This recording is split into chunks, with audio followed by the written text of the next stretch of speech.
Raheem Sterling. Raheem Sterling. He can do no wrong, Raheem Sterling. Raheem Sterling.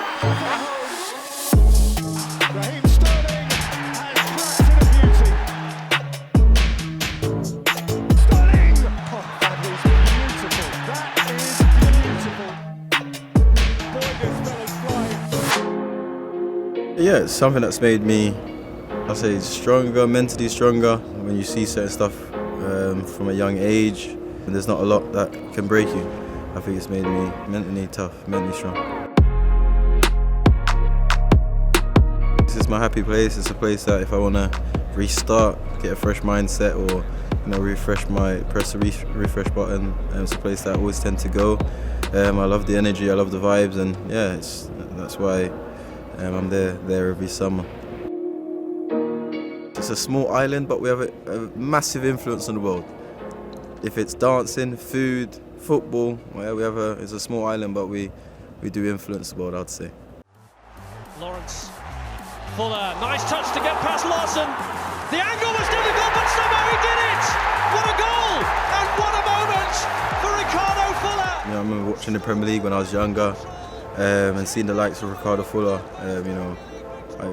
I've seen score joint the best Premier League goal ever scored. The exact same goal as Bergkamp, but he didn't get the same credit. If a Bergkamp does that, we're talking about it for months. It was a joy to see a couple of Jamaican players, also Ricardo Baby Gardner, and these are people that now is people that I can stay in close contact with, and it's a real honour to watch them when I was younger, and now being able to call them friends.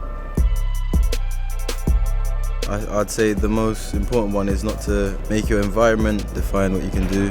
I think a lot of the times, with the opportunities that is out there, it's very limited, so people can get disheartened and discouraged to chase their dreams. And if you look at myself, Leon, Ricardo Fuller, came straight from Jamaica to playing abroad, so there's a massive hope out there, and this is one of the things that I would love to do in the future, is to help with that opportunity also. But yeah, just keep fighting, keep believing in yourself, and you're the only person that can tell yourself no. When I'm there, I've been to see the national team. I've watched a few Premier League games, and I'd say the most difficult thing out there, and what needs to improve, of course, it's the standard of the pitches, the conditions, and it's not the same as I say, the same football you'll be able to play on those sort of pitches. I wouldn't say necessarily players, I'd say more the conditions that they have.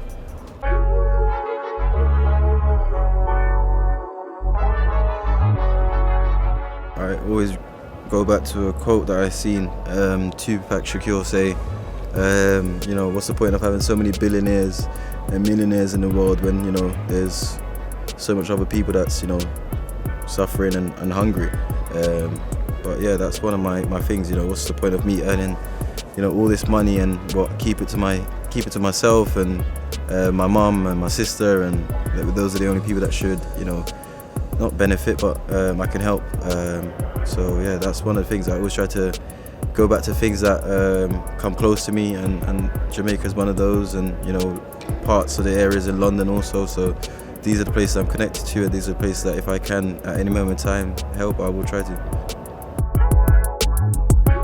From my hometown where I was born and raised, first couple of years of my life, it's a place that I visit, as I said to you, most summers, and I know the conditions that they're facing. I know how hard it can be, because they're facing it now, but it's something that I know my family was facing in the past as well. So it's, as I said to you, it's part of my nature to try and give back as much as I can, and it's not something that I get asked a lot about charities and foundation, but it's something that I feel was necessary that I could do out of my own pocket without not trying to grab any publicity from it. It was just something that I genuinely thought was the right thing to do, and I will continue to try to do my utmost best to help as much as I can.